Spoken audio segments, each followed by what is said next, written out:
আসসালামু আলাইকুম ওয়া রাহমাতুল্লাহি ওয়া বারাকাতুহু।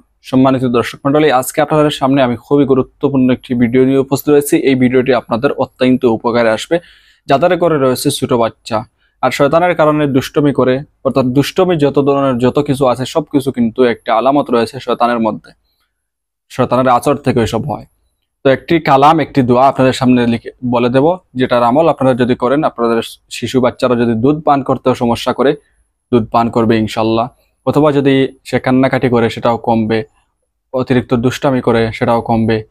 সব ধরনের আপদ বিপদ বালা মুসিবত অর্থাৎ শয়তান যত ধরনের রয়েছে সবগুলা থেকে মুক্তি পাবে আপনার সন্তান ইনশাল্লাহ। আপনি যদি এই আমল করেন অত্যন্ত উপকার পাবেন। শুধু এটা মনে করবেন না যে অনেক বড় হুজুরের কাছ থেকে একটা তাবিজ আনছেন, এটার দ্বারা আপনি উপকার পেয়ে যাবেন আর এটা তো নিজে লিখবেন, নিজে লিখে কি উপকার পাবেন, ওইরকম কোনো কিছু নয়। আপনি যেটা লিখবেন ওইটাই উনি দিচ্ছেন।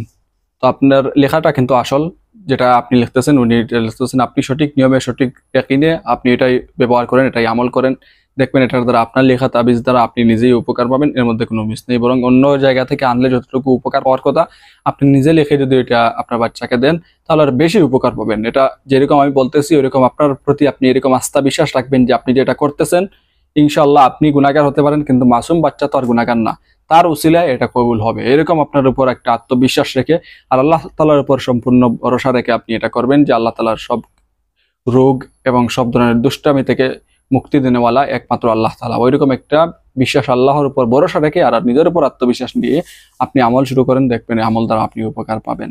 তো যে আমল করবেন সেটা হচ্ছে, কোনো শিশু অনিদ্রা হলে, মায়ের দুধ পান না করলে অথবা খুব কান্নাকাটি করলে নিম্নলিখিত কালাম লিখে তাবিজ বানিয়ে শিশুর গলায় বাঁধিবে। আল্লাহর ইচ্ছা এসব রোগ থেকে শিশু আরোগ্য লাভ করিবে। তো অনেক সময় দেখা যায় যে বাচ্চা অনেক রাত হয়ে যায়, ঘুমায় না, এটাও এক প্রকার মারাত্মক রোগ ব্যাধি।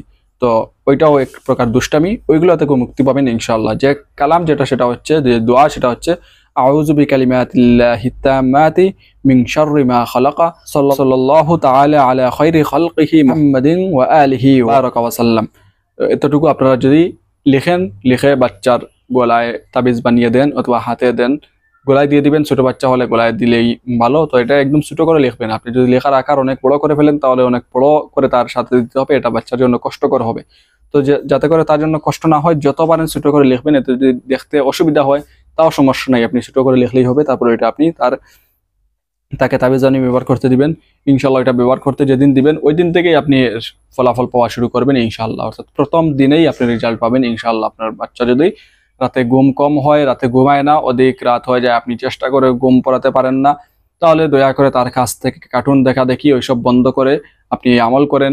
তারপরে যদি সে মায়ের দুধ হোক আর অথবা অন্য কোনো খাবার হোক খেতে রুচি নেই, তার জন্য আপনি এটা করেন, তার রুচি বাড়বে। এমনকি সে যদি অনেক কান্নাকাটি করে সেটার জন্য আপনি এটা করেন, অধিক দুষ্টামি করে সেটার জন্য আপনি এটা করেন ইনশাল্লাহ। কিন্তু উপকার পাবেন। যে কোনো দিন যে কোনো সময় লিখতে পারবেন, যে কোনো কলম, যে কোনো কালি, যে কোনো কাগজ দিয়ে আপনারা লিখতে পারবেন, কোনো সমস্যা নাই। যে কোনো তাবিজে পড়তে পারবেন, কোনো সমস্যা নাই। তাবিজে পড়তে যদি আপনি মনে করেন যে এটা শিরিক হয়ে যাবে বা অন্য কোনো কিছু এইরকম আলামত মনে করেন, তাহলে এটা আপনি কষ্টিপ অথবা পলিথিন দিয়ে ভালো করে পেঁচিয়ে তার সাথে দিবেন, যাতে করে তার মুখের লালা দ্বারা থুতু দ্বারা ওইটা নষ্ট না হয়, ওইটার হেফাজত থাকে। ওইরকম করে আপনারা এটাকে ব্যবহার করতে দিবেন, দেখবেন ইনশাল্লাহ অত্যন্ত দ্রুত অত্যন্ত ফল পাবেন ইনশাল্লাহ। যেরকম বলছি প্রথম দিন থেকে রেজাল্ট পাওয়া শুরু হবে ইনশাল্লাহ। তো 21 দিন পরে এটা আপনি খুলে রাখতে পারেন। 21 দিন পর্যন্ত আপনি যদি এটা রাখেন তাহলে এর পরবর্তীতে এটা খুলে ফেললেও আর কোনো সমস্যা হবে না ইনশাল্লাহ। তারপরে ওইটা আপনি খুলে করে রেখে দিবেন। যদি কোনো সমস্যা আবারও দেখা দেয় তাহলে আবারও আপনি এটা ব্যবহার করাতে পারেন, কোনো সমস্যা নাই, ঠিক আছে। তো যাই হোক, আজকে ভিডিও পর্যন্ত, আশা করি ভিডিওটি আপনাদের অত্যন্ত উপকারে আসবে। পরবর্তী ভিডিও দেখার আমন্ত্রণ জানিয়ে আজকের মতো ভিডিও এখানেই সমাপ্ত করলাম। সবাই ভালো থাকুন, সুস্থ থাকুন। আসসালামু আলাইকুম ওয়া রাহমাতুল্লাহি ওয়া বারাকাতুহু।